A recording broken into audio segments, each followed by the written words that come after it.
सबसे पहले तो आप ये जान लें कि चाहे आप लॉ के स्टूडेंट हो, यूपीएससी बीपीएससी या फिर किसी भी अन्य एग्जाम के हो, या फिर आप कोई एक सामान्य सा कोई नागरिक हो भारत के, आपके लिए ये वीडियो काफ़ी इंपॉर्टेंट है। आज का यह वीडियो पूर्ण रूप से मूल अधिकारों को कवर किया गया है, एक भी पॉइंट इसमें छोड़ा नहीं गया है। इसीलिए हमारी मेहनत को आप लोग पसंद करें और लाइक कमेंट और शेयर जरूर कर दें। चलिए प्रारंभ करेंगे हम लोग कि सबसे पहले हम लोग देखेंगे मूल अधिकार, परिभाषा एवं अर्थ। आज तक आपने जहाँ भी मूल अधिकार को पढ़ा है, चाहे वो किसी कोचिंग में, इंस्टीट्यूशन में पढ़ा हो, आज आपको एक अलग नज़रिए से आपको ये पता चलेगी। उसके बाद हम लोग देखेंगे मूल अधिकार का उद्भव और विकास कैसे हुआ। फिर हम लोग देखेंगे मूल अधिकारों का प्रावधान क्या है। फिर मूल अधिकारों के अपवाद को देखने जा रहे हैं। फिर भाग 3 के अतिरिक्त भी किसी प्रकार के अधिकार हमें संविधान के माध्यम से प्राप्त हुए हैं, वो सारे अधिकारों को देखेंगे। फिर मूल अधिकार के महत्व को देखेंगे, साथ ही साथ मूल अधिकार के आलोचनाओं को भी देखेंगे। फिर हम लोग अनुच्छेद 34 में जो सेना विधि और राष्ट्रीय आपातकाल है, ये दोनों में अंतर देखने जा रहे हैं। ठीक है। फिर मूल अधिकारों की विशेषता को देखेंगे। फिर मूल अधिकार और संवैधानिक प्रावधान को देखेंगे। फिर अनुच्छेद 12 से 35 तक व्याख्या सहित हम लोग हर अनुच्छेद को देखने जा रहे हैं, विथ एग्जाम्पल देखेंगे। जो भी कोर्ट का निर्णय है, किस वाद में किस प्रकार के डिसीजन लिए गए हैं माननीय न्यायालय के द्वारा, तो वो भी हम लोग देखने जा रहे हैं। फिर लास्ट में हम लोग एक और चीज भी इंक्लूड करेंगे, मूल अधिकार, साथ ही साथ डीपीएसपी और मूल कर्तव्य, इन तीनों के मध्य क्या संबंध है, क्या समानता और समानता, क्या क्या चीज है, वो सारी चीजों को हम लोग देखने जा रहे हैं। चलिए प्रारंभ करेंगे हम लोग। चलिए सबसे पहले हम लोग बेसिक से लेकर के एडवांस तक हम लोग इस वीडियो के माध्यम, एक ही वीडियो में मैं चाहूंगा कि पूरा कंप्लीटली आप लोगों को समझ में आ जाए। तो सबसे पहले ये जान लेते हैं कि अधिकार होता क्या है और मूल अधिकार क्या होता है, मानव अधिकार क्या होता है। इस प्रकार से जो भी टर्मिनोलॉजी है उसको पहले क्लियर कर लेते हैं और ये आवश्यक क्यों है। तो याद रखेंगे, एक नेचुरल नियम है कि अगर आप मान के चलिए एक परिवार में हैं, परिवार में 5 मेंबर हैं, 5 मेंबर में से आप एक रूटीन बनाते हैं, ताकि उस रूटीन को फॉलो करने के लिए आपको क्या होना चाहिए, उन 5 मेंबरों में से किसी एक को आप हेड बना देते हैं। तो उनको आप क्या देते हैं, एक प्रकार से शक्ति दे देते हैं। आप हेड बना देते हैं, क्लास में मॉनिटर बना देते हैं, या फिर कहीं भी कैप्टन बनाते हैं, तो उनको क्या देते हैं, उनको आप शक्ति देते हैं। अब जब इनके पास शक्ति आता है तो ये क्या कर सकते हैं, शक्ति याद रखेंगे, अधिक मात्रा में अगर किसी व्यक्ति को शक्ति आ जाता है तो उसका वो दुरुपयोग करने का संभावना उसके लिए बढ़ जाता है। तो हम क्या करते हैं, शक्ति को बैलेंस करने के लिए क्या करते हैं, हम लोग अधिकार देते हैं। ठीक इसी प्रकार से हम लोग क्या है, पूरे देश में सेम यही पैटर्न पे आप एक पूरे नेशन को देख सकते हैं। वहां पे क्या होता है, तो राज्य कहने का सेंस क्या है, कि राज्य कहने का सेंस है जो यहाँ की जो शासक हैं, जो यहाँ के अधिकारी आदि जो भी हैं, वो राज्य के अंतर्गत आएंगे। ठीक है। तो वो शासन कर रहे हैं, तो उनके पास शक्ति है। अब व्यक्ति को क्या चाहिए, व्यक्ति को चाहिए अधिकार, व्यक्ति को अधिकार चाहिए, तब तो ये बैलेंस होगा। और साथ ही साथ अगर अधिकार चाहिए, ठीक है, अगर अधिकार व्यक्ति को चाहिए, तो अब अधिकार मिलेगा तो साथ ही साथ व्यक्ति भी ऐसा हो सकता है कि केवल अधिकार के पीछे भागे, तो व्यक्ति को साथ में एक कर्तव्य भी दे दिया जाता है, कि आपको कर्तव्य भी दिया जाता है, ताकि आप अगर अधिकार का आनंद ले रहे हैं तो आप कर्तव्य को भी पूर्ण करें। ठीक है। तो ये कुछ कंसेप्ट है। तो राज्य को शक्ति मिला हुआ है, व्यक्ति को अधिकार मिला हुआ है। अब वो व्यक्ति में नागरिक भी हो सकता है, विदेशी भी हो सकता है, वो सब हम लोग चर्चा करने जा रहे हैं। ठीक है।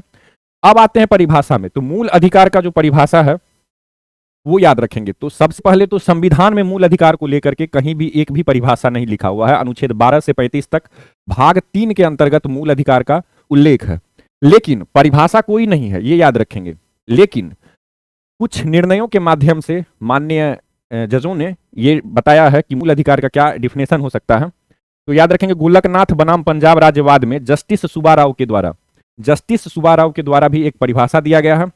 और जो ओवरऑल जो एक परिभाषा बन के आता है वो क्या आता है, पूरे दुनिया में जिसकी मान्यता है, सार्वभौमिक मान्यता जिसकी है, वो है कि मूल अधिकार वे अधिकार है जो मानव को गरिमापूर्ण जीवन जीने के लिए एवं उसके बौद्धिक, नैतिक, आध्यात्मिक यानी कि संपूर्ण विकास के लिए अति आवश्यक ही नहीं बल्कि अपरिहार्य होते हैं, यानी कि एक प्रकार से कंपलसरी हैं। अगर किसी व्यक्ति का विकास होगा तो वो कैसे हो सकता है, अगर वो गुलामी में रहे तो वो किस प्रकार से उसका मानसिक विकास हो सकता है, आध्यात्मिक या नैतिक विकास हो सकता है। तो हम व्यक्ति को क्या करेंगे, अधिकार दे देंगे। अब आ जाते हैं, सुब्बाराव ने क्या कहा था, तो ये कहा था कि नैसर्गिक है, ये नैसर्गिक मतलब नेचुरल है, प्राकृतिक है और अप्रतिदेय है। ऐसा है कि आप अधिकार व्यक्ति को जन्मजात मिला हुआ है, ठीक है, उससे हम वापस नहीं ले सकते हैं, राज्य उससे वापस नहीं ले सकती अधिकार। कुछ अधिकार ऐसे हैं। अब हर देश में मूल अधिकारों को अलग अलग रूप में देखा जाता है। कहीं पे आपको एक कॉमन आपको मूल अधिकार हर दुनिया के विभिन्न देशों में एक जैसी नहीं मिलेगी, ठीक है। जैसे भारत में जो मूल अधिकार होगा, हो सकता है वो पाकिस्तान में या फिर अन्य देशों में वो मूल अधिकार व्यक्ति को ना दिया गया हो, लेकिन मूल अधिकार होना यानी कि अधिकार होना व्यक्ति का नैसर्गिक है, यानी प्राकृतिक है। ये बात याद रखेंगे, प्राकृतिक अधिकार है और अप्रतिदेय अधिकार है, यानी कि जो वापस ना लिया जा सके ऐसा अधिकार है। फिर जस्टिस वेग कहते हैं, जस्टिस वेग ने एक डिसीजन में बताया है कि मूल अधिकार स्वयं संविधान में समाविष्ट, यानी कि जो उसमें अंदर जाकर के घुल मिल गया हो, यानी कि संविधान में ही समाविष्ट अधिकार है। मूल अधिकार के लिए कहीं से डिफिनेशन लेने की आवश्यकता नहीं है, वो स्वतः एक समाविष्ट अधिकार है, ये याद रखेंगे, ठीक है। चलिए, अब तो हम लोग बात कर चुके हैं परिभाषा का क्या मीनिंग है, आप लोग मेनली समझ गए होंगे। अब आप एक चीज याद रखेंगे, जैसे मनुष्य का, मानव का क्या अधिकार हो सकता है कि उसे राइट टू स्लीप होना चाहिए, यानी कि सोने का अधिकार होना चाहिए। कोई भी व्यक्ति लगातार 3 से 4 दिनों, मैक्सिमम 10 दिनों, 20 दिनों, इस तरह से अगर वो लगातार जगे रहे तो वो क्या हो सकता है, वो तो मानव अधिकार के विरुद्ध हो जाएगा। तो ये जैसे right to sleep, right to food, ये जो नॉर्मल कुछ हैं, ये सब सारी चीजें मानव अधिकार में आते हैं, लेकिन उनमें से भी कुछ मूल अधिकार हैं जो व्यक्ति को होने ही होने चाहिए, और वो अधिकार आता है मूल अधिकार के अंतर्गत, ठीक है। और कुछ ऐसे अधिकार हैं जो व्यक्ति को नहीं भी मिले तो फिर भी उस व्यक्ति के लाइफ में कोई समस्या नहीं आ सकती है। जैसे अगर विधिक अधिकार कुछ हैं, जैसे आप राइट टू इंफॉर्मेशन, अगर इंफॉर्मेशन ना मिले तो भी ऐसा नहीं है कि मनुष्य का जीवन जीना दुर्लभ हो जाएगा। तो कुछ ऐसे हैं जो कि कानूनी रूप से हमें प्राप्त होते हैं अधिकार, आगे हम लोग चर्चा करेंगे, ठीक है। चलिए, तो मूल अधिकार का उद्भव और विकास कहां से होता है, तो याद रखेंगे प्रायः सभी जगहों पे सबसे पहले समाज कैसी होती थी, तो सबसे पहले समाज जनजातीय हुआ करती थी। कहीं भी अगर आप देखें तो समाज जनजातीय हुआ करती थी, लोग वनों जंगलों आदि में रहा करते थे, फिर बाद में लोग सभ्य बने। सभ्य बने मतलब उनका व्यवस्थित अर्थव्यवस्था हुआ, सामाजिक व्यवस्था हुआ, उन्होंने सामाजिक प्रथाएं प्रारंभ की। प्रथाएं भी एक प्रकार से कानून हुई। इसके अतिरिक्त जब हम भारत के परिप्रेक्ष्य में बात करते हैं तो भारत के परिप्रेक्ष्य में हम क्या देखते हैं कि जब सिंधु घाटी सभ्यता थी, वहां पे हमें लिपि तो मिली लेकिन उसे पढ़ा नहीं जा सका। लेकिन वैदिक सभ्यता में हम लोग ऋग्वेद में देखते हैं तो सामाजिक व्यवस्था के बारे में दिया हुआ है, फिर आगे धर्म सूत्र में देखते हैं तो अनेक कानूनों के बारे में दिया हुआ है। यानी कि पहले धार्मिक पुस्तकें ही कानून का माध्यम हुआ करती थी, जैसे कुरान हो, हदीस हो इस्लाम में, इसी प्रकार से बाइबल है और यहूदियों का है। तो अलग अलग जगहों पे मेनली जो कानून का जो मेन बुक हुआ करता था वो धर्म ग्रंथ ही हुआ करता था। तो लेकिन बाद में फिर राजतंत्र के समय में क्या होता है, राजतंत्र के समय में ये होता है कि राजा को अनन्य अधिकार मिल जाता है, वो निरंकुश होने लगता है। निरंकुश होने के कारण क्या होता है, उनका मंत्री परिषद के द्वारा और कभी कभी जनताओं के द्वारा उनका विरोध किया जाता है। तो ये याद रखेंगे, निरंकुशता को यानी कि उनकी जो पावर है उसको कंट्रोल करने के लिए क्या होता है, पावर को कंट्रोल करने के लिए अधिकारों का मांग किया जाता है। और इस प्रकार जब अगर हम मॉडर्न हिस्ट्री अगर देखते हैं तो मॉडर्न हिस्ट्री में हमें पता चलता है कि modern history in the sense कि आप अगर यूरोपीय हिस्ट्री को देखते हैं तो वहां पर अगर आप देखते हैं तो 12 आसपास में, आप याद रखेंगे, मैं एग्जैक्ट आपको बता देता हूं, 1215 ईस्वी, ठीक है। तो 1215 ईस्वी में वहां के जो किंग थे, वहां के किंग का क्या नाम था, सम्राट का नाम था जॉन, ये याद रखेंगे। इनके विरुद्ध क्या हुई, जनता आक्रोशित हो गई और इन्होंने क्या किया, एक अधिकार पत्र दिया कि चलो मैं कुछ अधिकार तुम लोगों को देता हूं, ठीक है। तो उसी अधिकार पत्र को मैग्ना कार्टा बोला गया, ठीक है। आप लोग काफी मैग्ना कार्टा हर चीज में आप लोग पढ़े होंगे, तो मैग्ना कार्टा एक्चुअली में अधिकार पत्र को कहा जाता है, ठीक है। और ये जो मैग्ना कार्टा है 1215 वाली, इसे मूल अधिकारों से संबंधित विश्व का पहला लिखित दस्तावेज कहा जाता है, फर्स्ट डॉक्यूमेंटेड, ठीक है। इसके बाद हम लोग देखते हैं फिर फ्रांस की क्रांति, अमेरिकी क्रांति, ये सब हम लोग देखते हैं। तो वहां भी ये इस प्रकार की, जैसे अमेरिका में आप अगर देखेंगे तो अमेरिका में संविधान बना था 1789 में लागू किया गया था, ठीक है। तो वहां पर बिल ऑफ राइट्स के नाम से यही जो मैग्ना कार्टा एक प्रकार से वहां, अब देखिए ये हो सकता है कि बिल ऑफ राइट्स में मान के चलिए कि 5 अधिकार 7 अधिकार दिए गए हों, हो सकता है कि मैग्ना कार्टा जो 1215 में आई थी उसमें हो सकता है कि 10 अधिकार दिए गए हों। लेकिन अधिकार दिए जाने का जो जनता को ये कंसेप्ट है, ये कब आया है, तो ये आया है सबसे पहले, वो आया है 1215 ईस्वी में सम्राट जॉन के द्वारा, ठीक है। चलिए अब आगे आ जाते हैं, मूल अधिकारों का प्रावधान। अब मूल अधिकार का क्या प्रावधान है और ये क्यों आवश्यक है और कहां तक है, ये वो हम लोग देख लेते हैं। तो भारत के संविधान के अनुच्छेद 12 से, याद रखेंगे 12 से 14 तक अगर आप लोग देखते हैं तो 12 से लेकर के 12, अनुच्छेद 12 ये क्या कहता है, आगे हम लोग इसे और भी डिटेल में समझेंगे, एकदम डिटेल में, एक एक पॉइंट आपको समझ में आएगी। लेकिन अभी के लिए बस ये याद रखेंगे, ये राज्य के लिए है कि राज्य क्या है, राज्य का क्या परिभाषा हो सकता है, ये बताया गया है किसमें, अनुच्छेद 12 में। और इसी प्रकार का हर भाग में, जैसे आप डीपीएसपी में आप चले जाएंगे वहां भी आपको देखने को मिलेगा। इसी प्रकार से जहां भी जरूरत होगी राज्य की डिफिनेशन चेंज हो जाएगी। राज्य की डिफिनेशन चेंज हो सकती है, क्यों? क्योंकि आप जब वेस्टफेलिया की संधि देखते हैं वहां पे राष्ट्र राज्य का निर्माण का अलग कंसेप्ट था। फिर आप अगर देखते हैं प्रथम विश्व युद्ध के बाद जो राष्ट्रों का निर्माण होना प्रारंभ हुआ, वहां पर राष्ट्र का अलग कंसेप्ट था। मेनली होता क्या है कि अगर कहीं पर जमीन है, जमीन होना चाहिए, भूभाग होना चाहिए, क्षेत्रफल होना चाहिए, इसके अलावा वहां आबादी होनी चाहिए यानी जनसंख्या होनी चाहिए, सरकार होनी चाहिए, और यहां तक कि बोला गया कि अगर वो सरकार स्वयं निर्णय लेने में यानी कि विदेशों से संबंध और आंतरिक कानूनों को बनाने में अगर वो सक्षम है यानी संप्रभु है, अगर संप्रभु है तो ही उसे राष्ट्र माना जाएगा। तो राष्ट्र का कंसेप्ट, राज्य का कंसेप्ट, ये सारे कंसेप्ट हम लोग किसी और दिन डिस्कस करेंगे। अभी के लिए आप याद रखेंगे अनुच्छेद 12 में राज्य की परिभाषा, और अनुच्छेद 13 में अगर अब हम लोग जाते हैं तो ये बताया गया है कि आप अगर एक शब्द में जानना चाहें तो विधि के सम्यक, ये सम्यक बताया गया है, विधि का सम्यक। अब अगर सम्यक देखते हैं तो सम्यक मतलब क्या होता है कि अच्छा और बुरा वो देख करके, जो अच्छा है उसे रखना है, जो बुरा है उसे हटाना है। तो ये जो विधि के सम्यक प्रक्रिया है, यानी कि एक प्रकार से विधि क्या होगी, कानून किसे कहते हैं, कानून में अगर संशोधन है तो फिर संशोधन किसे बोला जाए, ये सारी चीजों को अगर देखेंगे तो वो हम लोग अनुच्छेद 13 में देखेंगे, जो हम लोग आगे और डिटेल में देखने जा रहे हैं। अभी के लिए बस ये याद रखेंगे आपको अधिकार कौन कौन सा दिया गया है। तो सबसे पहले समानता का अधिकार, अनुच्छेद 14 से 18 तक। फिर आगे हम लोग देखते हैं अनुच्छेद 19 से 22 तक, स्वतंत्रता का अधिकार। अब ये आप याद रखेंगे, समानता का अधिकार, समानता देने के लिए आपको टोटल 5 अनुच्छेद है, जिसमें आप अगर आगे देखते हैं तो कानून के समक्ष समानता, फिर भेदभाव के विरुद्ध, उसके अलावा आप अगर देखते हैं तो अस्पृश्यता के विरुद्ध, इसके बाद फिर आप उपाधियों का अंत देखते हैं। इस प्रकार से आप याद रखेंगे 14, 15, 16, 17, 18, ये 5 अनुच्छेद ऐसे हैं, यानी कि ये आपको क्या देते हैं, तो सरकारी नौकरी में अवसर में समानता देते हैं। तो हर प्रकार के आपको यहाँ पे समानता देखने को मिलती है। फिर स्वतंत्रता का अधिकार, अनुच्छेद 19 से लेकर के अनुच्छेद 22 तक, ठीक है। अब किस प्रकार से स्वतंत्र आप हैं वो सारी चीजें आप इसमें देखेंगे। फिर शोषण के विरुद्ध अधिकार, उम्मीद है आपको ये सारी चीजें पहले से पता होगी, ठीक है। तो मैं ज्यादा डिस्कस यहाँ नहीं करूंगा, मैं आगे आपको और भी इसमें एक्सप्लेन करने जा रहा हूं। तो धर्म की स्वतंत्रता का अधिकार, संस्कृति और शिक्षा संबंधी अधिकार। अब एक याद रखेंगे, जब अनुच्छेद 31 के बारे में बात करेंगे हम लोग, तो अनुच्छेद 31 को हटा दिया गया है, ठीक है। लेकिन अनुच्छेद 31 का ए, अनुच्छेद 31 का बी, अनुच्छेद 31 का सी, ठीक है, ये सारी प्रावधानें अभी भी है, ठीक है। वो भी संपत्ति के अधिकार से ही रिलेटेड है और वो है अभी संविधान में। तो ये अगर हम लोग बोल दें कि अनुच्छेद 31 को हटा दिया गया है तो ये सही है, अनुच्छेद 31 को हटा दिया गया, लेकिन अनुच्छेद 31 का ए अभी भी है, अनुच्छेद 31 का बी अभी भी है और अनुच्छेद 31 का सी अभी भी है, ठीक है। तो ये याद रखेंगे। ये एबीसी क्यों है, क्योंकि इसे बाद में जोड़ा गया है, ठीक है। तो जब भी संविधान में संशोधन किया जाता है तो उसे इसी फॉर्म में संशोधन किया जाता है कि एबीसीडी लिख दिया जाता है। चलिए आगे देखते हैं, संवैधानिक उपचारों का अधिकार। अब ये कोई अधिकार नहीं है, ये अधिकारों की सुरक्षा करने के लिए ये अधिकार आपको मिला हुआ है, तो ये याद रखेंगे। अब ये याद रखेंगे कि ये जो अनुच्छेद संपत्ति का अधिकार अनुच्छेद 31 के तहत हटाया गया था, ये हटाया गया था 44वें संविधान संशोधन अधिनियम 1978 के द्वारा, ठीक है। और वर्तमान समय में मात्र 6 मूल अधिकार हैं, तो याद रखेंगे 1, 2, 3, 4, 5 और 6। चलिए अब आगे आते हैं हम लोग, अब आते हैं मूल अधिकारों का प्रावधान। आखिर मूल अधिकारों से संबंधित कुछ महत्वपूर्ण बिंदु है, वो जल्द समझ लेते हैं। पहला है मूल अधिकार अमेरिकी संविधान, जिसे अधिकार का बिल यानी बिल ऑफ राइट्स से प्रेरित है। तो ये भारत का जो मूल अधिकार है, ये याद रखेंगे। ये जो भारत का मूल अधिकार है, आपको बता चुके हैं कि मूल अधिकार हर देश में अलग अलग हो सकती है, ठीक है, कहीं कहीं पे एक जैसी भी हो सकती है।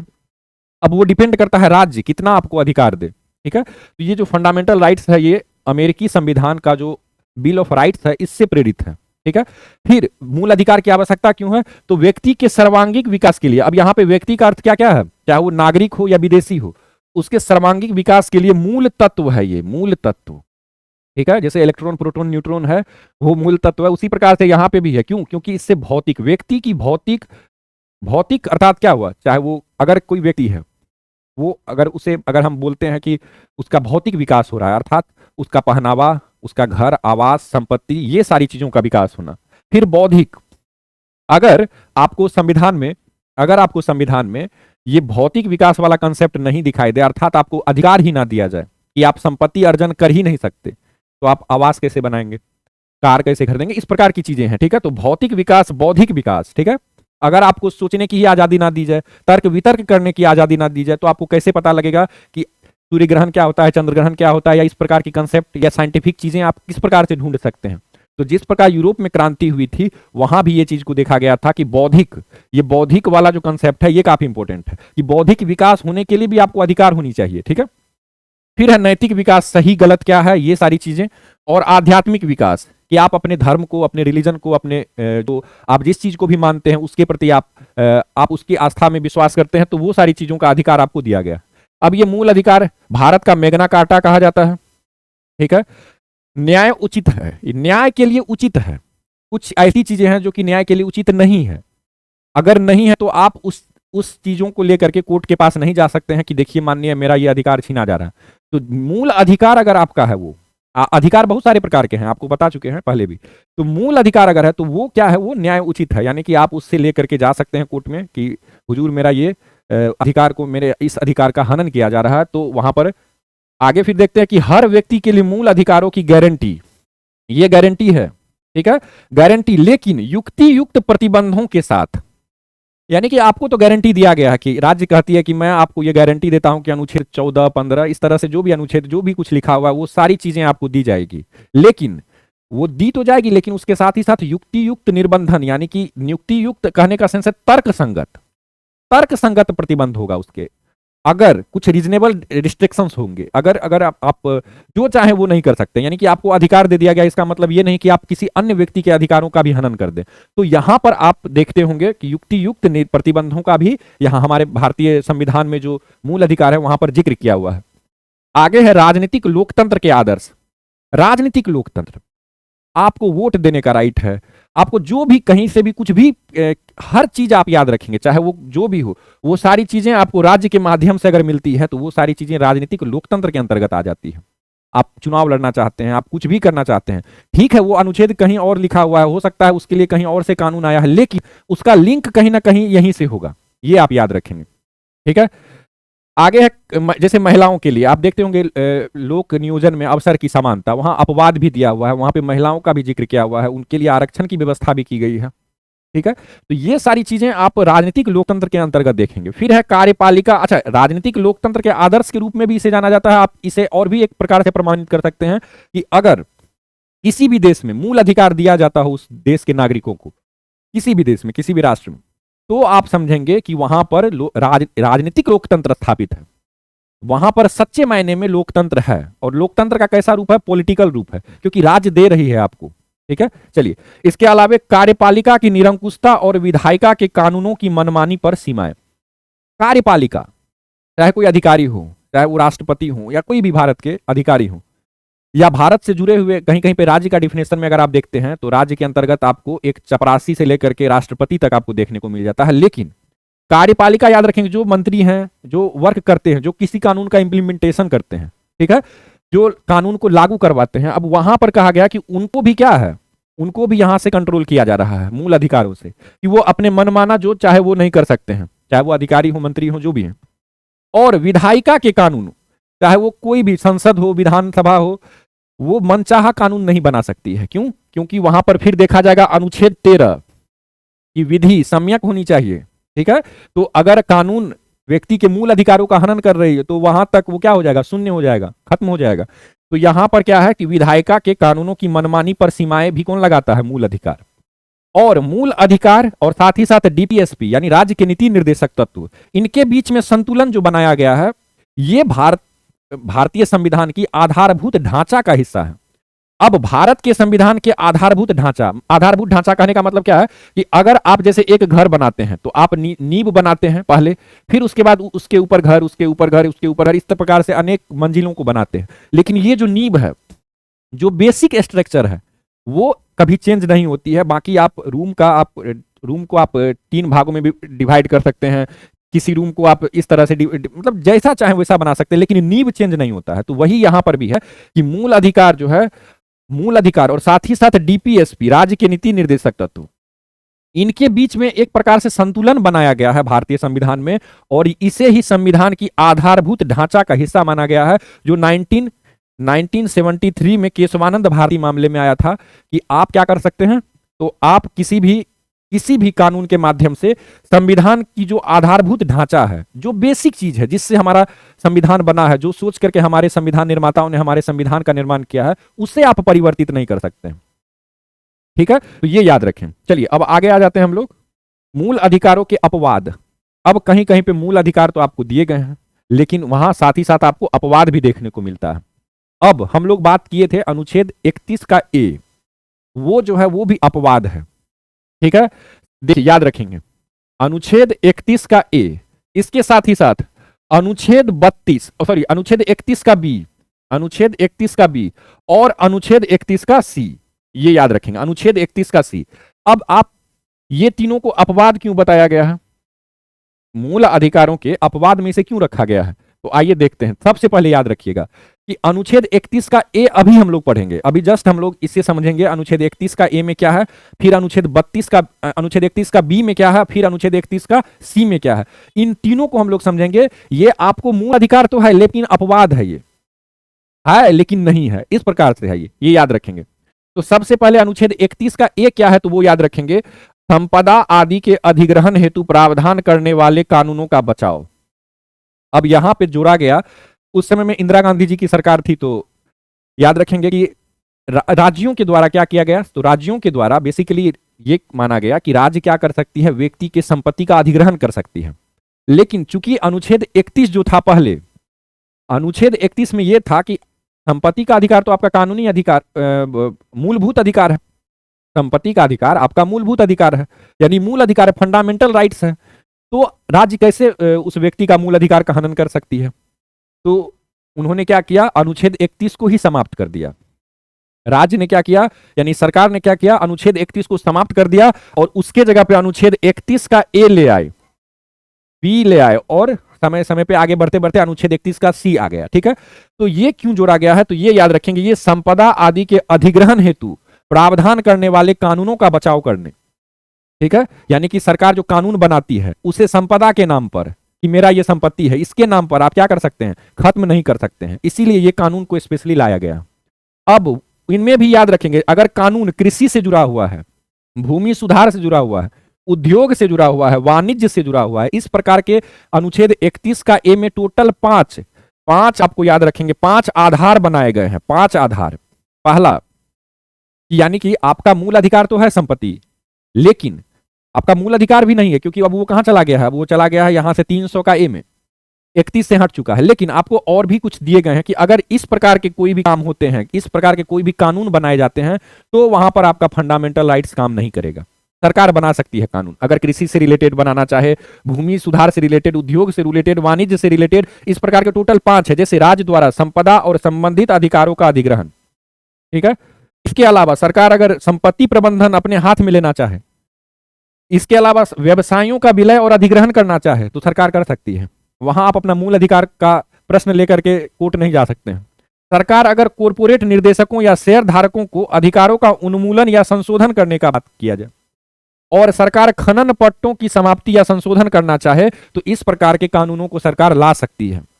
वहां पे आपका मूल अधिकार का हनन होगा तो भी वो अपवाद में चला जाएगा। ठीक है, अब याद रखेंगे। ठीक है, तो अब अगर आप बोलते हैं कि ये 5 प्रकार की चीजें हैं, यानी कि ये 5 प्रकार की चीजों पर सरकार अनुच्छेद 31 का ए के तहत कानून बनाती है, तो आपका अनुच्छेद 14 भी खत्म हो जाता है और अनुच्छेद 19 भी खत्म हो जाता है।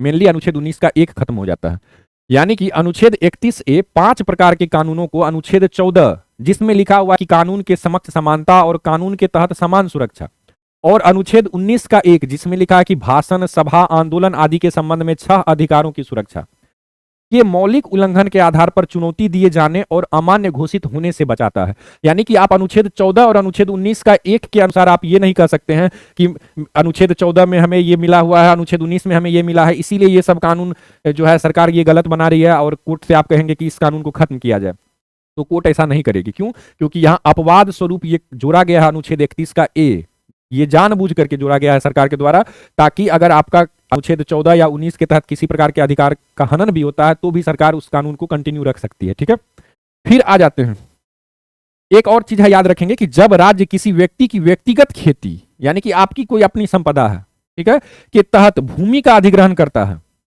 भूमि का अगर आपका अधिग्रहण किया जाता है तो आपको सरकार मुआवजा देगी। ठीक है। तो बाजार मूल्य मुआवजे का भुगतान का भी प्रावधान कहां पे, अगर आपसे डायरेक्ट पूछा जाए कि सरकार आपकी जमीन ले रही है और सरकार उसके बदले में आपको पे कर रही है, ठीक है, तो ये जो बाजार मूल्य मुआवजे का जो भुगतान है ये कहां पे, किस अनुच्छेद के तहत आ रहा है, तो वो आ रहा है अनुच्छेद 31 का ए के तहत, ये याद रखेंगे।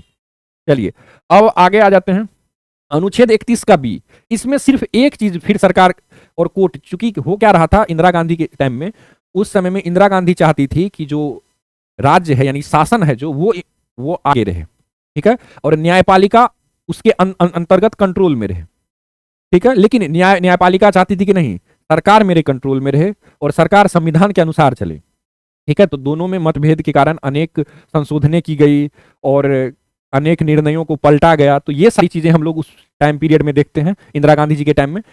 तो यहां पे फिर आता है अनुच्छेद 31 का बी।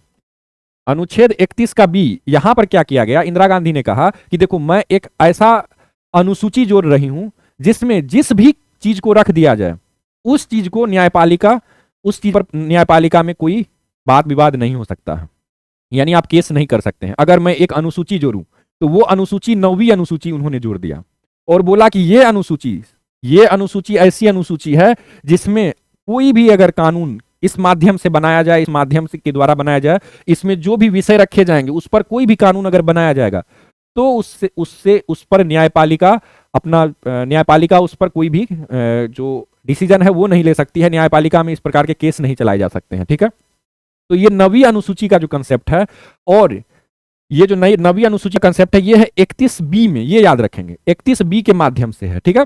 चलिए अब अनुच्छेद 31 बी में, अभी अनुच्छेद 31 बी जो है ये अनुच्छेद 31 से ज्यादा बड़ा है, अनुच्छेद 31 ए से भी ज्यादा बड़ा है। उसमें तो केवल 5 विषय थे, हम लोग देख चुके हैं कि इसमें 5 विषय थे, लेकिन यहां पे बोला गया कि 9वीं अनुसूची में जो चाहे वो रख सकते हैं, जो भी चीज डाल सकते हैं। तो ये क्या हो गया, ये एक प्रकार से क्या हो गया, ये इसका दायरा बड़ा हो गया, अनुच्छेद 31 ए से बड़ा हो गया अनुच्छेद 31 बी, क्योंकि यहां पर केवल एक अनुसूची जोड़ दिया गया और उसमें बता दिया गया कि जो भी रखेंगे न्यायपालिका में आप क्वेश्चन नहीं कर सकते हैं। अब याद रखेंगे कि अनुच्छेद 31 बी 9वीं अनुसूची में सूचीबद्ध किसी भी कानून को सभी मौलिक अधिकारों, वहां पे क्या था, अनुच्छेद 14 और अनुच्छेद 19 का 1, यहां पे बोला गया नहीं, सभी अधिकारों पे, भले ही वह कानून अनुच्छेद 31 ए में सूचीबद्ध 5 श्रेणियों में से भी क्यों ना एक हो, जो भी हो उन सभी मौलिक अधिकारों का क्या कर सकती है सरकार, अनुच्छेद 31 बी के माध्यम से क्या कर सकती है, 9वीं अनुसूची में अगर डाल दी जाए तो उस पर आप न्यायालय में नहीं जा सकते हैं, आपका मूल अधिकार का हनन भी होता है, तब भी आप कुछ नहीं कर सकते हैं। लेकिन फिर बाद में केशवानंद भारती मामला, ये जो टाइम पीरियड था ये था 1971 का, ये याद रखेंगे, ये जो टाइम पीरियड था ये था 1971 का, ये 1971 का ये बात है, ठीक है। और फिर 1973 में केशवानंद भारती का मामला आता है और वहां पर बोला गया कि नहीं ऐसा नहीं है, भले आप 9वीं अनुसूची में सूचीबद्ध कोई भी कानून बनाते हैं या नियम बनाते हैं तो भी चुनौती दिया जा सकता है अगर वो संविधान का मूल संरचना का उल्लंघन करता है। फिर वही बात आ गया कि मूल अधिकार का उल्लंघन कर दे कोई बात नहीं, लेकिन मूल संरचना का उल्लंघन नहीं होना चाहिए। जिस चीज को देख करके, जिस दर्शन के माध्यम से, जो सोच करके हमारा संविधान बनाया गया था संविधान सभा के द्वारा, वो वाला जो कंसेप्ट है वो नहीं हर्ट होना चाहिए, यानी कि संविधान का जो बेसिक स्ट्रक्चर है उसका उल्लंघन नहीं होना चाहिए। फिर आगे आते हैं, आगे ये जो बताया गया था कि ये जो 9वीं अनुसूची में जो भी विषय रखे जाएंगे उन विषयों पर सरकार कानून बनाएगी, भले ही वो मूल अधिकार का उल्लंघन भी कर देती हो फिर भी वो कानून जायज है, वो ठीक है।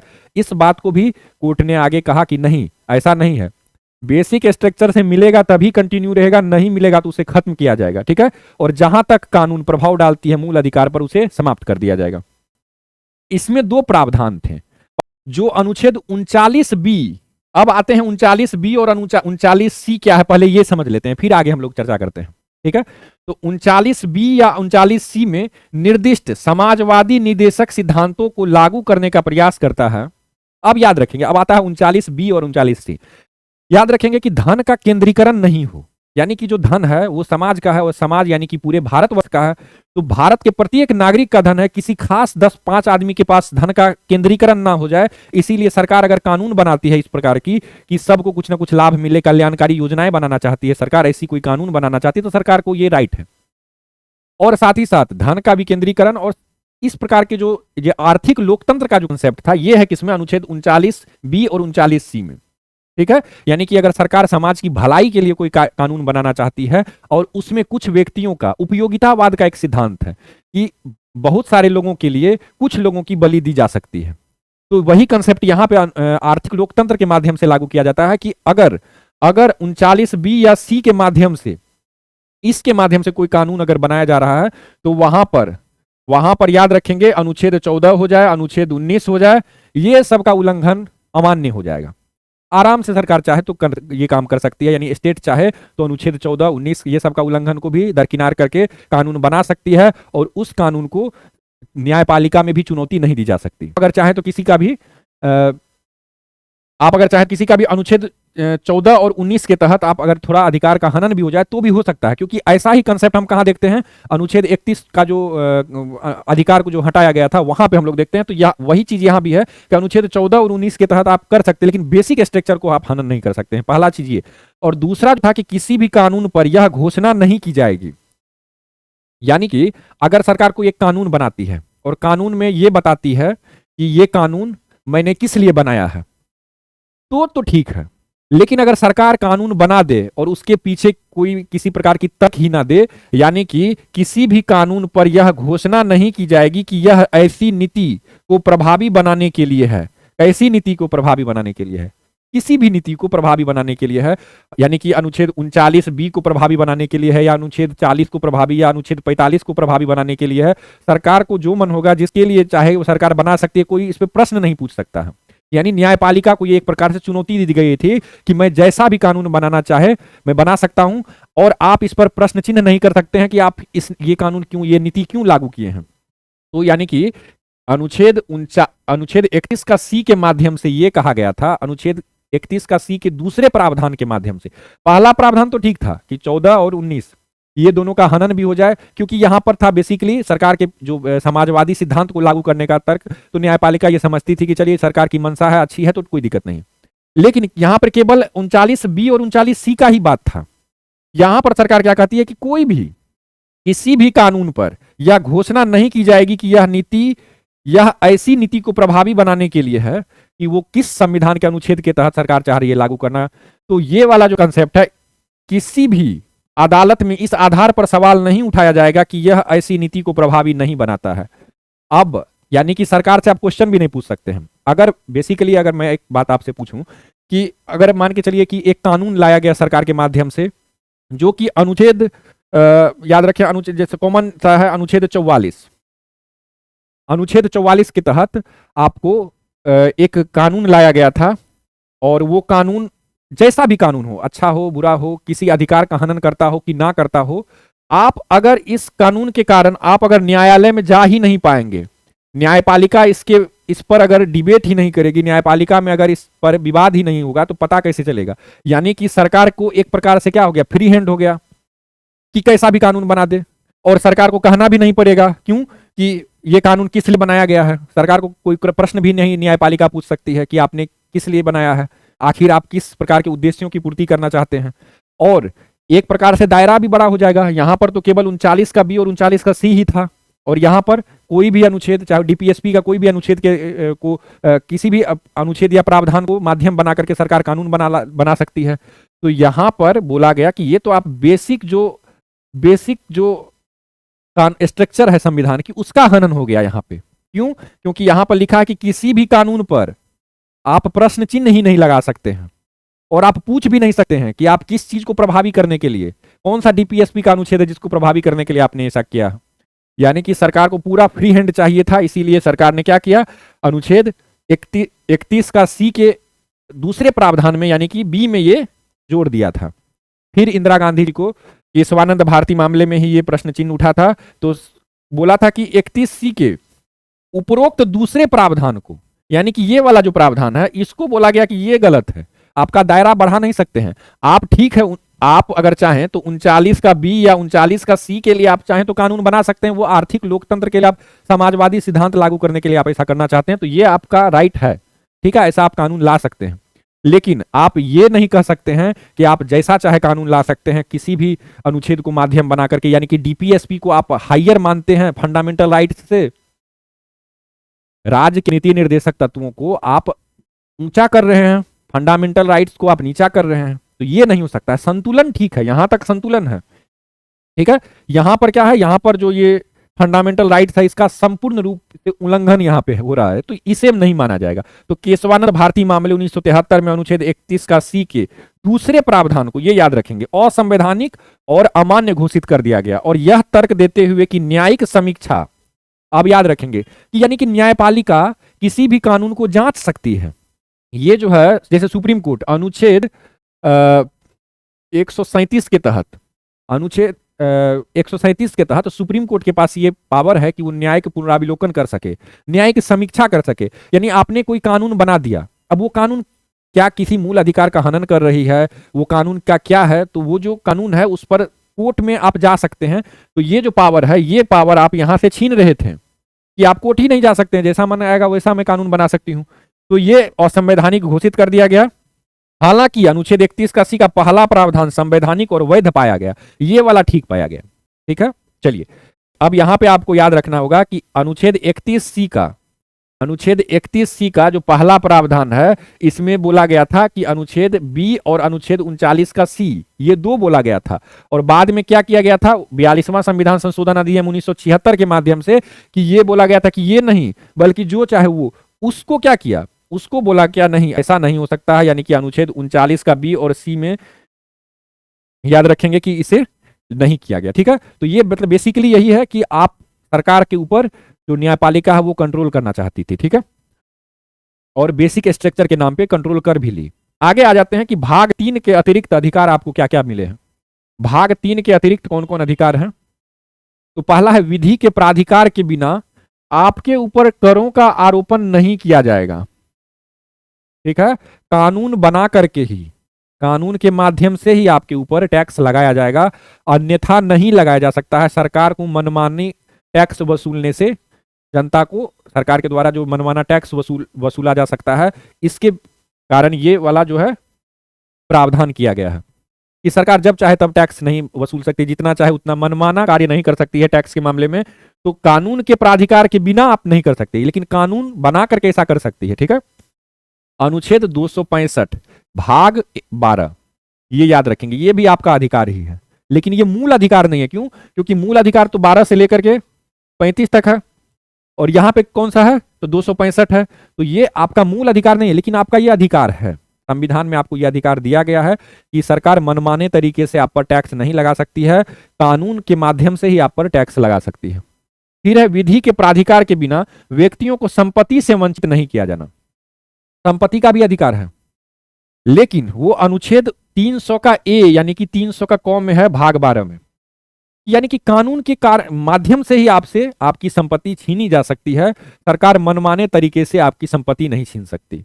और तीसरा है कि भारत के राज्य क्षेत्र में व्यापार करने, वाणिज्य करने और समागम करने की स्वतंत्रता, यह अनुच्छेद 301 का, ये याद रखेंगे कौन सा भाग में है, भाग 13 में है, अनुच्छेद 301।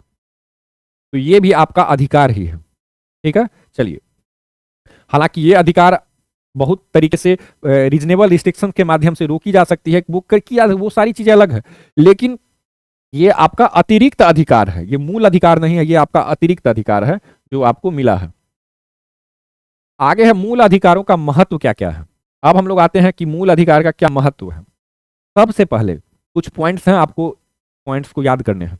पहला क्या है कि देश में लोकतांत्रिक व्यवस्था की आधारशिला है। किसी भी देश में लोकतांत्रिक व्यवस्था अगर है, लोकतंत्र है, तो वहां पर मूल अधिकार होना ही होना चाहिए, तभी वो देश में लोकतंत्र है, ऐसा हम कह सकते हैं। दूसरा और महत्व क्या है, व्यक्तिगत स्वतंत्रता के रक्षक। एक मेरा सेल्फ, जैसे एक धर्म के रूप में स्वतंत्रता आपको मिलता है, तो धार्मिक समुदाय के रूप में आपको स्वतंत्रता मिलता है, एक हिंदू होने के नाते, एक मुस्लिम होने के नाते, इस प्रकार से आपको धार्मिक स्वतंत्रता मिलता है, वो सामुदायिक स्वतंत्रता हुआ, ठीक है। और एक इंडिविजुअल पर्सन को मिलता है, यानी कि किसी व्यक्ति विशेष को दिया गया है, हर व्यक्ति को दिया गया है वो जो स्वतंत्रता है, यानी कि व्यक्तिगत स्वतंत्रता का भी रक्षक क्या है, ये मूल अधिकार हर व्यक्ति को मिला है। समाज के नाते नहीं मिला है, व्यक्ति के नाते मिला है।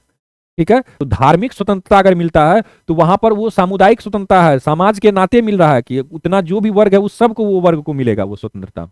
लेकिन यहाँ पे क्या है, यहाँ पर व्यक्तिगत स्वतंत्रता कहने का सेंस ये है कि पर्सनली कोई व्यक्ति का जो स्वतंत्रता है उसका भी कौन सा रक्षक है, वो फंडामेंटल राइट्स है। ठीक है, व्यक्ति की गरिमा और सम्मान सुनिश्चित करना।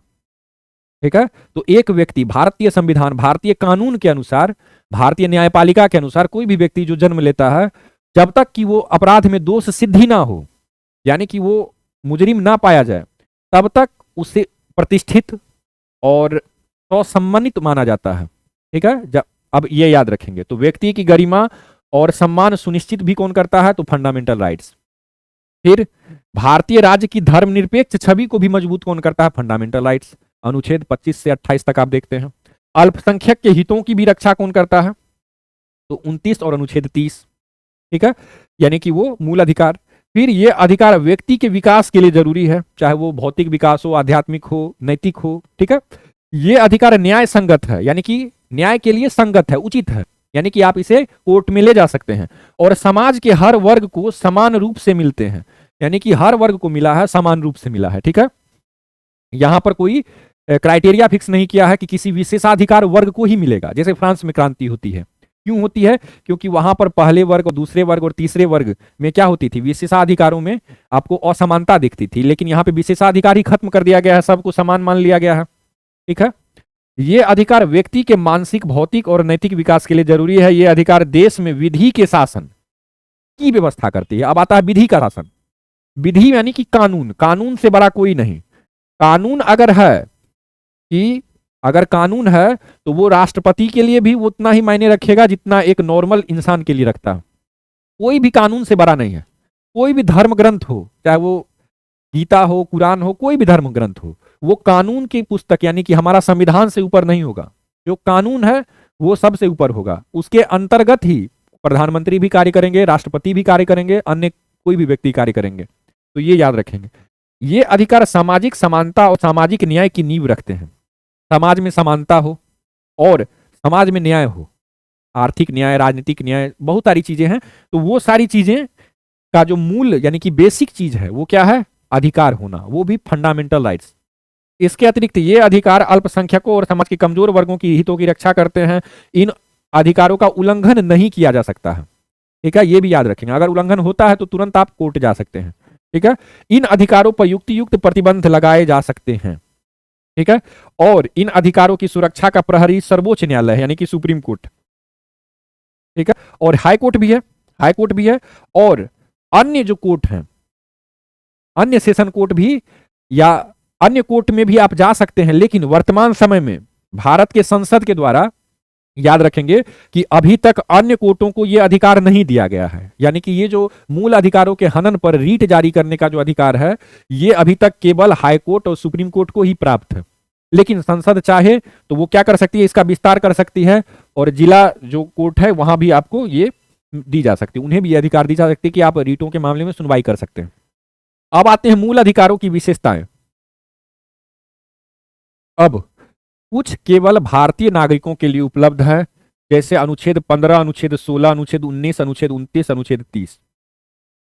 ये कुछ मूल अधिकार हैं जो कि केवल और केवल भारतीय नागरिकों के लिए उपलब्ध है। फिर यानी कि आपको याद नहीं होता है तो आप इस प्रकार से याद रख सकते हैं कि 15, 16 और 29, 30, बीच में 19। ठीक है, जैसे भी याद करना चाहें आप। फिर है कि ये अधिकार, विशेषता क्या है कि भारतीय संविधान के द्वारा कुछ ऐसे अधिकार हैं जो केवल और केवल भारतीय नागरिक को ही प्राप्त है, विदेशी को नहीं प्राप्त है। जैसे अनुच्छेद 15, ठीक है, यानी कि भेदभाव वाला जो है, जन्मस्थान के नाम पर भेदभाव किया जा सकता है, वहां पे ये लिखा हुआ है। तो जन्मस्थान यानी कि भारतीय होने के नाम पर भेदभाव हो सकता है, तो ये जो है केवल भारतीय नागरिकों के लिए हो गया। फिर नौकरी में बहुत सारे ऐसे नौकरियां हैं, यानी कि लोक नियोजन में जो अवसर की समानता वाला जो प्रावधान है उसमें आप देखते हैं कि वहां पर अनुच्छेद 16 में भी अपवाद के स्वरूप में दिया गया है कि वहां पर भी क्या होना चाहिए, वो उस एरिया से बिलोंग करना चाहिए। ठीक है, तो वहां भी यानी कि भारतीय होना चाहिए। आपसे पूछा जाता है कि आप कहाँ के निवासी हैं, इसके बाद अनुच्छेद 19, आपको बहुत सारी स्वतंत्रताएं प्राप्त है, लेकिन केवल नागरिक होने पर आपको प्राप्त है, विदेशी होने पर आपको प्राप्त नहीं है। जैसे अनुच्छेद 29, आप 29 और अनुच्छेद 30 ये दोनों याद रखेंगे। जैसे अल्पसंख्यक को संस्कृति, भाषा आदि के संरक्षण के लिए है, और साथ ही साथ अगर वो चाहे तो उत्थान करने के लिए वो क्या कर सकते हैं, प्रबंधन करने के लिए, उत्थान करने के लिए वो क्या कर सकते हैं, वो एक मैनेजमेंट करने वाले भी बन सकते हैं। उस खास जगह की, उस खास संस्था पर वो क्या कर सकते हैं, अपने अनुसार वो रूल रेगुलेशन चला सकते हैं। तो ये वाला जो है ये भी केवल भारतीय नागरिकों को है, ये याद रखेंगे। फिर आ जाते हैं कि जो मूल अधिकार है, इसका ये तो विशेषता हम लोग देख चुके हैं कि कुछ केवल भारतीय नागरिकों के लिए है। फिर आता है कि असीमित नहीं है, कि आपको अधिकार मिला है, पूरा अधिकार मिला हो, ऐसा नहीं है। क्यों? क्योंकि यहां पर बताया गया है कि असीमित तो नहीं है लेकिन वाद योग है, यानी कि असीमित नहीं है, यानी कि आपको लिमिटेड मिला हुआ है, लेकिन आपका अगर कहीं हनन होता है, आपको अगर कहीं नहीं दिया जा रहा है अधिकार, तो वहां पर आप क्या कर सकते हैं, कोर्ट जा सकते हैं। तो वहां पर वाद हो सकता है, केस चल सकता है कि क्यों नहीं दिया गया है। अब उसके पीछे वो रीजनेबल, यानी कि इसके पीछे का वो कारण बताएंगे, और रीजनेबल स्टेक्शन यानी तर्क युक्त, तर्क संगत कारण बताएंगे कि देखिए माननीय, ये जो है सदाचार या फिर लोक व्यवस्था या फिर किसी भी भारत की संप्रभुता, अखंडता, इन मामलों को क्या कर रही है, तो ये अधिकार इन मामलों पर जो है वो संकट बन रही है। इन चीजों को लेकर के हमने क्या किया है, इनका ये अधिकार को मैंने रोका है। तो यहाँ पर युक्ति युक्त निर्बंधन वाला जो है वो है, तो असीमित नहीं है, वाद योग है, और उचित प्रतिबंधों के अधीन है। उचित प्रतिबंध होना चाहिए, कारण आपके पास होना चाहिए कि आप क्यों ऐसा कर रहे हैं। जैसे एग्जाम्पल के तौर पे सरस्वती पूजा के अवसर पे कभी कभी ऐसा होता है कि जो राज्य है, राज्य कौन है, जैसे यहाँ पे डीएम साहब हैं, उनके द्वारा बोला जाता है कि नहीं, आप इस रूट को फॉलो ना करके आप इस रूट को फॉलो करिए, ठीक है। तो यानी कि अगर वो व्यक्ति जाए कि नहीं, ये तो मेरा अधिकार है, मैं जहां चाहूं वहां जा सकता हूं, ये तो मेरा अधिकार है, तो वहां पर वो कहेंगे कि कोर्ट में वो जाकर के कहेंगे कि नहीं, ये आपका अधिकार है कि आपको भारत के भीतर, भारत के राज्य क्षेत्र में कहीं भी जाने आने का आपको स्वतंत्रता है, लेकिन क्योंकि यहां पर इसके पीछे का ये तर्क दिया जा सकता है कि धार्मिक उन्माद ना हो जाए या किसी भी प्रकार के, आपको कोई भी कारण वो बताएंगे, अगर वो कारण उचित है तो वहां पर प्रतिबंध लग जाएगा, ठीक है। चलिए, फिर है राज्य की मनमानी कार्रवाई के खिलाफ उपलब्ध है, ये भी विशेषता है। कुछ नकारात्मक विशेषता भी है, तो कुछ सकारात्मक विशेषता भी है। सकारात्मक विशेषता क्यों है? क्यों? ताकि जैसे समानता लाने के लिए सकारात्मक भेदभाव किया जाता है, ठीक है, इस प्रकार से याद रखेंगे। फिर मूल अधिकार अस्थाई नहीं है, लेकिन इन्हें संसद के द्वारा संशोधित किया जा सकता है, ठीक है। मूल अधिकार की ये भी है विशेषता कि संसद चाहे तो वो संशोधन के माध्यम से क्या कर सकती है, मूल अधिकारों को कम कर सकती है, ठीक है। अनुच्छेद 358, अब ये याद रखिएगा, अनुच्छेद 358 जहां सुने वहां पर अनुच्छेद 19 का 1 याद रखेंगे। अनुच्छेद 19 का 1, जिसमें आपको 6 प्रकार की स्वतंत्रता दी गई है, वो जब भी भारत में अनुच्छेद 352 के तहत राष्ट्रीय आपातकाल की घोषणा की जाती है, जब भी अनुच्छेद 352 के तहत राष्ट्र के अंदर, देश के अंदर, भारत के अंदर अनुच्छेद 352 के तहत राष्ट्रीय आपातकाल की घोषणा की जाती है, तो एक प्रावधान है अनुच्छेद 358, ये लागू होती है, और ये जब लागू होती है तो व्यक्ति का अनुच्छेद 19 का 1 ये समाप्त हो जाता है, ठीक है।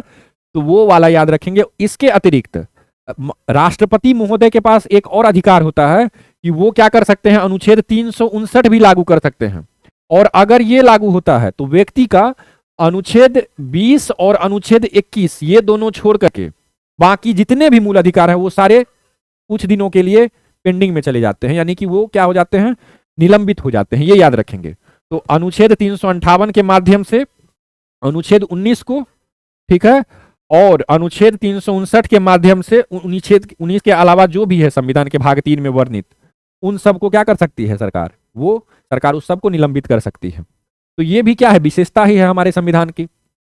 फिर है मूल अधिकारों के क्रियान्वयन की सीमाएं। तो मूल अधिकार का जो क्रियान्वयन होगा वो भी सीमा उसका भी दे दिया गया है। क्यों? हम लोग प्रारंभ में बात कर चुके हैं, अनुच्छेद 31 का ए, अनुच्छेद 31 का बी और अनुच्छेद 31 का सी, अनुच्छेद 31 का ए में हम लोग क्या बात किए थे कि 5 प्रकार की चीजों के लिए सरकार, 5 विषयों पर सरकार कानून बना सकती है। अनुच्छेद 31 का बी में हम लोग क्या बात किए थे, वो 9वीं अनुसूची वाला। और अनुच्छेद 31 का सी में हम लोग क्या बात किए थे, हम लोग अनुच्छेद 31 का सी में क्या बात किए थे, तो हम लोग कुछ नीति जो भी नीति डीपीएसपी को मेनली हम लोग क्या किए थे, ये देखे थे कि डीपीएसपी को फंडामेंटल राइट से भी बड़ा कर दिया गया था। और ना सिर्फ 39 का बी और सी, बल्कि सभी डीपीएसपी के जितने भी प्रावधान है उन सब पर फंडामेंटल राइट्स को कम कर दिया गया था। बाद में इसे केशवानंद भारती वाले वाद में उसके बाद इसे खत्म कर दिया गया था। लेकिन तो याद रखेंगे कि मूल अधिकार का जो क्रियान्वयन है, इसका सीमा है, ये भी विशेषता है क्या, जैसे अनुच्छेद 31 का ए, संपत्ति आदि अधिग्रहण के लिए प्रदान करने वाले कानूनों की रक्षा, वो जो 5 प्रकार के कानून बनाए जा सकते हैं वो जो कि संपत्ति से रिलेटेड है, वो सारे संपत्ति से रिलेटेड थे। फिर अनुच्छेद 31 का बी हम लोग देखे थे, 9वीं अनुसूची में शामिल होने वाले कुछ अधिनियमों और विनियमों का विधिनियम, यानी कि 9वीं अनुसूची में जो भी था उसके लिए क्या क्या कानून था, वो अनुच्छेद 31 का बी में था। ठीक है। और अनुच्छेद 31 का सी में हम लोग क्या देखे थे कि कुछ नीति निर्देशक तत्वों को प्रभावी करने वाले कानूनों की रक्षा, जो भी डीपीएसपी को प्रभावित करते हैं ऐसे कानूनों की रक्षा करने के लिए जो सरकार ने प्रबंध किया था वो देखे थे। और फिर अब हम लोग याद रखेंगे कि सेना विधि, मार्शल लॉ, अनुच्छेद 34, ये भी विशेषता है। ये जो सेना विधि है, मार्शल लॉ है, अगर कहीं पे लगाया जाता है तो आपका मूल अधिकार का निर्बंधन हो सकता है। ठीक है, यानी कि आपका मूल अधिकार जो है वो कम किया जा सकता है, उसका निर्बंधन किया जा सकता है। ठीक है, तो ये याद रखेंगे। तो ये भी क्या है, विशेषता ही है। ये कैसा विशेषता है, ये आपके मूल अधिकारों का क्रियान्वयन का, यानी कि जो मूल अधिकार लागू है उसको रोकने के लिए एक बाउंड्री बना दिया गया है कि अनुच्छेद 31 का ए, अनुच्छेद 31 का बी, अनुच्छेद 31 का सी और अनुच्छेद 34, ये सारी चीजें क्या है, एक प्रकार से विशेषता है हमारे संविधान में कि वो मूल अधिकार को प्रभावित कर सकते हैं। ठीक है, आगे है, ज्यादातर मूल अधिकार स्वयं प्रवर्तित है। ठीक है, वहीं कुछ मूल अधिकारों को विधि या कानून के द्वारा प्रभावी बनाया जाता है, ये ध्यान में रखेंगे। ठीक है, यानी सरकार क्या कर सकती है, उसे कानून के माध्यम से लागू कर सकती है। इस तरह के कानून भारत की एकता हेतु संसद द्वारा बनाया जाता है, ये ध्यान में रखेंगे। ठीक है, यानी कि जो मूल अधिकार है, जैसे अनुच्छेद 35 के माध्यम से सरकार क्या करती है, सरकार यानी कि संसद क्या करती है, फंडामेंटल राइट्स के लिए कानून बना सकती है अनुच्छेद 35 के माध्यम से। तो ये भी एक प्रकार से जो बना सकती है अनुच्छेद 35 के माध्यम से। ये क्यों बनाती है, संसद ही क्यों बनाती है मूल अधिकार से संबंधित कानून, क्यों, क्योंकि मूल अधिकार में व्यक्ति है और व्यक्ति के अंदर नागरिक और विदेशी है, तो ये पावर मिलना चाहिए संसद को, ना कि विधानसभा को। अगर विधानसभा या फिर यूं कहें विधानमंडल कहें तो ज्यादा उचित है, विधानमंडल को अगर ये पावर मिलेगी तो वो मूल अधिकार किसी एक राज्य में ज्यादा होगा, किसी दूसरे राज्य में मूल अधिकार किसी खास व्यक्ति को कम होगा। तो यहां पर क्या किया गया है, अनुच्छेद 35 के तहत कहा गया है कि ज्यादातर मूल अधिकार जो संविधान में है जो लिखा हुआ वो तो स्वयं वो लागू हैं, लेकिन कुछ मूल अधिकार को अगर सरकार चाहे तो कानून बना करके इसे प्रभावी कर सकती है या खत्म भी कर सकती है, ये भी ध्यान में रखेंगे। और इस तरह के कानून भारत की एकता हेतु संसद के द्वारा बनाया जाता है कि भारत का एकता अखंडता बना रहे। अगर एक मूल अधिकार है तो वो हर व्यक्ति को मिले, ना कि किसी खास राज्य के किसी खास वर्ग के व्यक्ति को। ठीक है, और ना कि राज्यों के विधानमंडल द्वारा। ऐसा इसीलिए किया जाता है ताकि पूरे देश में एकता बनी रहे। ठीक है, अब आगे आ जाते हैं। मूल अधिकारों की विशेषता में और क्या है कि संविधान द्वारा प्रत्याभूत है, मूल अधिकार आपको गारंटीड है, यानी कि आपको गारंटी दिया गया है संविधान के द्वारा कि आपका मूल अधिकार आपको दिया जा रहा है। ठीक है, फिर ये राज्य के विरुद्ध प्राप्त है, यानी कि सरकार के विरुद्ध आपको मिला हुआ है। अब राज्य कहने का सेंस क्या है, सरकार के अंतर्गत जितने व्यक्ति हैं, जो भी अर्ध सरकारी संगठन है, ठीक है, तो सेल गेल जो भी है, उपक्रम वाला है, सार्वजनिक उपक्रम के जो भी हैं, उन सब के विरुद्ध है आपको, तो राज्य के विरुद्ध प्राप्त है। इसके अतिरिक्त न्यायालय द्वारा प्रवर्तनीय है, इन्फोर्सेबल है। सरकार अगर नहीं दे रही है, राज्य अगर नहीं दे रही है आपको, तो न्यायालय आपको दिलाएगी। ठीक है, तो ये याद रखेंगे। और आपको दिलाने के लिए अनुच्छेद 32 के माध्यम से आप सुप्रीम कोर्ट जा सकते हैं और 226 के माध्यम से आप कहां जा सकते हैं, हाई कोर्ट जा सकते हैं। ये अत्यांतिक नहीं है, अर्थात पूर्ण नहीं है, एब्सोल्यूट नहीं है। एब्सोल्यूट ये आपको पूर्ण दिया गया है अधिकार नहीं, कम भी हो सकता है, खत्म भी हो सकता है, ऐसा भी हो सकता है। ठीक है, तो वो याद रखेंगे कि हमें संविधान के द्वारा जो मूल अधिकार प्राप्त है वे पूर्ण नहीं है, इस पर निर्बंधन लगाए जा सकते हैं, जैसे कि कुछ निर्बंधन अनुच्छेद 19 के उपखंड 2 में बताए गए हैं। तथा धार्मिक स्वतंत्रता, अब देखिए अनुच्छेद 19 हम लोग सामान्यतः बोलचाल में बोल देते हैं, लेकिन एग्जैक्ट अगर देखा जाए तो वो क्या है, अनुच्छेद 19 का एक है, उसका ए से लेकर आप देखते हैं अब तक, ठीक है, यानी कि उसके अंतर्गत अंतर्गत A B C D E F G H इस तरह से है। तो याद रखेंगे कि अनुच्छेद 19 का एक में जो भी दिया गया है स्वतंत्रता आपको, उसे कम करने के लिए, उसे सीमित करने के लिए अनुच्छेद 19 का 2 दिया गया है कि किस किस कारण से, किस किस वजह से आपका अनुच्छेद 19 का 1 जो है वो प्रभावित होगा, वो अनुच्छेद 19 का 2 में दिया गया है। ठीक है, आगे हम लोग और भी डिटेल में उसे देखेंगे। ठीक है, चलिए आगे है, मूल अधिकार की और भी विशेषता है, जैसे सेना के संबंध में सीमित है, सेना के संबंध में सीमित है, यानी कहने का सेंस क्या है कि भाग 3 के द्वारा जो प्रदत्त मूल अधिकार है वो सेना के संबंध में अनुच्छेद, याद रखेंगे, अनुच्छेद 33 के माध्यम से सशस्त्र सेना बलों को या सरकार से जुड़े हुए गुप्त संगठनों से जुड़े हुए व्यक्तियों के लिए यहां पर अनुच्छेद 33 के माध्यम से बोला गया है कि आपका जो मूल अधिकार है, चूंकि आप सरकार के तंत्र से जुड़े हुए हैं, गोपनीय चीजों को आप बाहर ला सकते हैं, भारत की एकता अखंडता को खतरा हो सकता है, इसीलिए आपका जो अधिकार है, सारे अधिकार आपको नहीं दिए जाएंगे, कुछ अधिकार आपके कम किए जा सकते हैं, खत्म किए जा सकते हैं। तो ये वाला जो है ये अनुच्छेद 33 के तहत है, ये याद रखेंगे। ठीक है, और सेना विधि लागू होने पर, तो सेना विधि लागू होती है अनुच्छेद 34 के तहत, ये याद रखेंगे। अनुच्छेद 34 के तहत याद रखेंगे कि संसद अगर चाहे तो जिन क्षेत्रों में सेना विधि यानी सेना का कानून लागू है, वहां पर भाग 3 के द्वारा जो आपको मूल अधिकार दिया गया है, संसद विधि बना करके क्या कर सकती है, उसको कम कर सकती है, ये याद रखें। और मूल अधिकार संशोधित किए जा सकते हैं, यानी कि कम ज्यादा किए जा सकते हैं।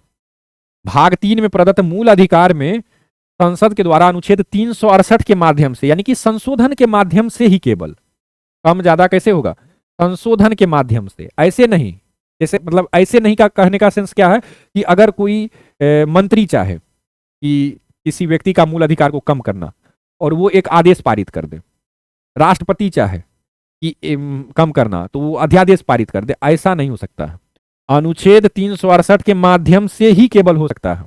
ठीक है, आगे हम लोग बात करेंगे कि प्राथमिक कानून और द्वितीयक कानून क्या होता है, तो वहां पे हम लोग देखेंगे ये चीज को और स्पष्ट रूप से। आगे है मूल अधिकारों की आलोचना। अब मूल अधिकारों की आलोचना भी की जाती है कि मूल अधिकार है, फिर कम क्यों है, ज्यादा क्यों है, ऐसा क्यों है, वैसे क्यों है, आगे देखते हैं। तो सबसे पहले आलोचना की जाती है कि इस मूल अधिकार में अनेक अनुच्छेद ऐसे हैं और अनेक प्रावधान ऐसे हैं जो कि सार रूप में है लेकिन अपरिभाषित हैं। परिभाषा बताया ही नहीं गया। जैसे राज्य का परिभाषा अनुच्छेद 12 में देखने को मिल जाता है, मूल अधिकार का क्या परिभाषा है ये कहीं नहीं देखने को मिलता है संविधान में, तो ये अपरिभाषित है। फिर है अस्पष्टता का अभाव। वकीलों का स्वर्ग क्यों भारतीय संविधान को कहा गया है, क्योंकि यहां पर चीजों को स्पष्ट रूप से नहीं बताया गया है, आप इंटरप्रिटेशन करते हैं, न्यायालय के माध्यम से उनका व्याख्यान किया जाता है, उनके लिए बेंच बैठी जाती है, अनेक जजों की जो है वो अनेक जजों के माध्यम से ये पता किया जाता है कि आखिर कौन सा चीज किस उद्देश्य से लिखा गया था। संविधान सभा ने संविधान बनाया था, लेकिन क्या सोच करके बनाया था, उनके पीछे उनका मकसद क्या था ये शब्द लिखने का, तो एक एक शब्द को, क्योंकि देखिए संविधान कानून है और अगर कानून में एक शब्द भी इधर से उधर होता है तो वहां पे क्या हो जाता है, व्यक्ति के पास लूप होल मिल जाता है, लूप पॉइंट मिल जाता है कि वो व्यक्ति बचाव करने का उसके पास एक जरिया हो जाता है। तो याद रखेंगे स्पष्ट रूप से, हर जगह पे स्पष्ट रूप से नहीं लिखा है, कहीं कहीं पे अस्पष्ट है, तो यानी कि अस्पष्टता का अभाव है। अस्थायित्व का अभाव है कि 365 दिन भी एक जैसा हो, आपको जैसा आज मूल अधिकार मिल रहा है वैसा ही कल भी मिले, ऐसा नहीं है। क्यों, अगर राष्ट्रीय आपातकाल लगता है तो वहां पे आपका मूल अधिकार कम हो जाता है, तो यानी कि अस्थायी नहीं है, अस्थायित्व का अभाव है। राष्ट्रीय आपातकाल के माध्यम से या जो भी माध्यम से है, आपका जो मूल अधिकार है वो अस्थायी नहीं है, कम ज्यादा भी किया जा सकता है, ये भी याद रखेंगे। फिर है महंगा उपचार। अब फंडामेंटल राइट किसी गरीब का अगर हनन होता है तो वो सुप्रीम कोर्ट में, हालांकि सुप्रीम कोर्ट में शुल्क नहीं लगता है, स्टंप नहीं लगता है, लेकिन फिर भी आप याद रखेंगे कि महंगा उपचार है, खर्च ज्यादा है, तो व्यक्ति क्या करता है, अपना स्वतंत्रता को भूल जाता है, जो मूल अधिकार है उसे भूल जाता है। क्यों, क्योंकि यहां पर खर्चीला है ये व्यवस्था। फिर है निवारक निरोध। निवारक निरोध यानी कि यहां पर भी आपको दिया गया है निवारक निरोध।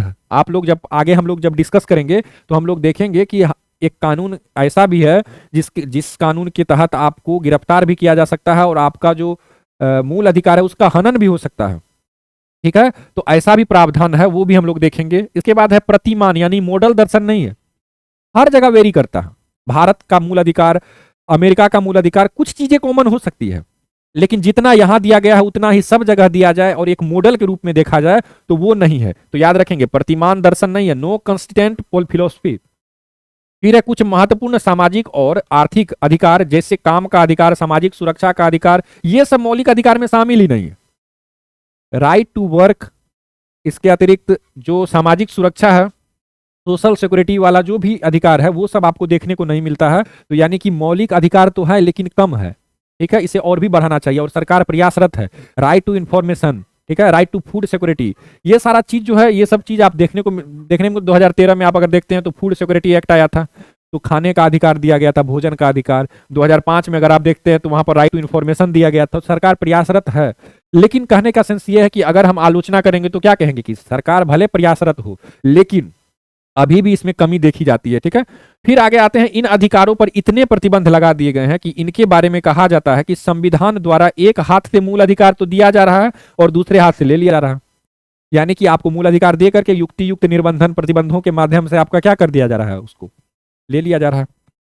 फिर है, इनकी व्याख्या अस्पष्ट, अनिश्चित एवं धुंधली है। अस्पष्ट है, ये तो सही है कि परिभाषाएं नहीं देखने को मिलती है काफी जगहों पर, लेकिन ये अनिश्चित क्यों है? अनिश्चित क्यों है? यानी मूल अधिकार को अनिश्चित क्यों बताया गया है? क्यों? क्योंकि इसमें संशोधन किया जा सकता है, अनिश्चित है, संशोधन के माध्यम से कम ज्यादा भी किया जा सकता है। और धुंधली है, यानी कि वकीलों को मिल जाता है, एक बेस पॉइंट मिल जाता है, तो वो क्या करते हैं, उसका इंटरप्रिटेशन करवाने लगते हैं अपना तर्क वितर्क के माध्यम से। फिर क्या हो जाता है, ये लंबा प्रोसेस हो जाता है, ठीक है। यानी कि साफ एक लाइन में हर चीजों को नहीं लिखा गया है, एक तरह से फ्रेज के माध्यम से कहीं कहीं पे यूज किया गया है, कहीं कहीं पे कुछ, कहीं कहीं पर संविधान न्यायपालिका को कहीं कहीं पर प्रस्तावना का भी सहारा लेना पड़ता है। यानी कि संपूर्ण जानकारी का स्रोत संविधान नहीं है, ठीक है। तो न्यायपालिका को भी क्या करना पड़ता है, प्रस्तावना प्रियम्बल का मदद लेना पड़ता है इस चीज को स्पष्ट करने के लिए कि आखिर ये कानून कहता क्या है। फिर है, इनमें मुख्य रूप से राजनीतिक अधिकार शामिल है। तो ये याद रखेंगे, सामाजिक आर्थिक अधिकार आपको उतने नहीं दिए गए हैं, मेनली आपको राजनीतिक अधिकार दिए गए हैं। ये अधिकार असंख्य अपवादों, प्रतिबंधों, योग्यताओं और स्पष्टीकरणों के अधीन है, ठीक है। बहुत सारे अपवाद हैं, बहुत सारे, यानी कि आपको डायरेक्ट अधिकार दे दिया गया है ऐसा नहीं है, उसमें अपवाद भी जोड़े गए हैं। इसके अतिरिक्त प्रतिबंध भी युक्ति युक्त लगाए गए हैं। इसके अलावा योग्यताओं का भी यहाँ पर आपको देखने को मिलता है और स्पष्टीकरण भी देखने को मिलता है, ठीक है। फिर है, इन अधिकारों की कमियों में से एक यह है कि कई जिम्मेदारियां सार रूप में अपरिभाषित है, वही चीज है, और आपातकाल के समय निवारक, हिरासत और मौलिक अधिकारों के निलंबन का भी प्रावधान है। अगर आपातकाल हो जाए, आपातकाल लगा दी जाए तो आपको बिना अदालत में सुनवाई किए आपको एक दोषी मान करके आपको कैद कर दिया जा सकता है, ठीक है। तो ये सारी चीजें मूल अधिकार की आलोचनाओं में हम लोग लिख सकते हैं। आगे है, मूल अधिकार, राज्य के नीति निर्देशक तत्व और मूल कर्तव्यों के मध्य क्या संबंध है। अब हम लोग ये देखने जा रहे हैं, ठीक है। सबसे पहले हम लोग मूल अधिकार को देखते हैं। जैसे मूल अधिकार क्या है, वाद योग्य है, यानी आप न्यायपालिका में जा सकते हैं, कोर्ट में जा सकते हैं कि मेरा अगर मूल अधिकार का हनन होता है तो हाई कोर्ट, सुप्रीम कोर्ट में हम लोग जा सकते हैं। फिर डीपीएसपी है, ये वाद योग्य नहीं है। अनुच्छेद 44 आप लोग जानते होंगे, अनुच्छेद 44 समान नागरिक संहिता वर्तमान समय में लागू नहीं है, लेकिन हम कोर्ट जा सकते हैं कि सरकार से लागू करवाने के लिए, तो नहीं जा सकते हैं। क्यों? क्योंकि यहां पर वाद योग्य है ही नहीं। हाँ, सुप्रीम कोर्ट ने जजमेंट में बोला है, सुप्रीम कोर्ट ने जजमेंटों में यह कहा है कि ऐसा होना चाहिए। कई तलाकों के मामले में सरकार के द्वारा न्यायपालिका के द्वारा यह कहा गया है कि समान नागरिक संहिता की जरूरत है, लेकिन कोई व्यक्ति जाकर के ये नहीं न्यायपालिका में अपील कर सकता है कि माननीय कोर्ट के द्वारा कि आप जो है सो ये लागू करवाइए, ये वाद योग्य है ही नहीं, ठीक है। इसी प्रकार से याद रखेंगे, मूल कर्तव्य, ये भी जो है वाद योग्य नहीं है। मूल कर्तव्य को भी आप जाकर के कोर्ट में आप इस तरह से नहीं कर सकते हैं, ठीक है। फिर है राजनीतिक न्याय, मूल अधिकार राजनीतिक न्याय देता है, और राज्य के नीति निर्देशक तत्व में आप अगर देखते हैं तो वहां पर आपको सामाजिक और आर्थिक न्याय देखने को मिलता है, ठीक है। तो धनों का वितरण, कल्याणकारी योजनाएं, समाज को एक करने के लिए, समान करने के लिए जो जिस प्रकार की भी कानूनें हैं वो सारी आप ज्यादातर देखेंगे डीपीएसपी में है। और राजनीतिक न्याय देने के लिए आपको मूल अधिकार में काफी प्रावधान देखने को मिलते हैं। ठीक है, इसके अतिरिक्त कानूनी या विधिक निर्बंधन ये मूल अधिकार का है। ठीक है, यानी कि यहां पर आपको क्या दिया गया है, निर्बंधन भी है। कानूनी यानी कि कानून के माध्यम से आपको मूल अधिकारों को रोका भी जा सकता है, लेकिन राज्य के नीति निर्देशक तत्वों को कानून के माध्यम से नहीं रोका जा सकता। ठीक है, तो इसकी आवश्यकता ही नहीं पड़ती है। ठीक है, उससे जब राज्य को इच्छा होगी तब राज्य उससे लागू करेगी। ठीक है, अच्छा, मूल कर्तव्य केवल कर्तव्य के रूप में है, विधिक बाध्यता नहीं है। ठीक है, कानूनी रूप से हम आपको ये नहीं कह सकते हैं कि आप राष्ट्रगान के समय में खड़े हो जाइए, कानून नहीं कहता। आपको अगर आप देश से प्रेम है तो आप राष्ट्रगान में खड़े हो सकते हैं। ठीक है, ये कानूनी विधिक बाध्यता नहीं है, केवल कर्तव्य के रूप में है मूल कर्तव्य। कानूनी या विधिक निर्बंधन भी नहीं है। ठीक है, इसे और स्वयं प्रवर्तित नहीं है, यानी कि स्वयं लागू नहीं हो सकती है। मूल कर्तव्य आपको, आप जाकर के कोर्ट में ये नहीं कर सकते कि लागू करवाइए, नहीं कर सकते। ठीक है, तो अब आते हैं वापस कि मूल अधिकार व्यक्ति को मिलता है।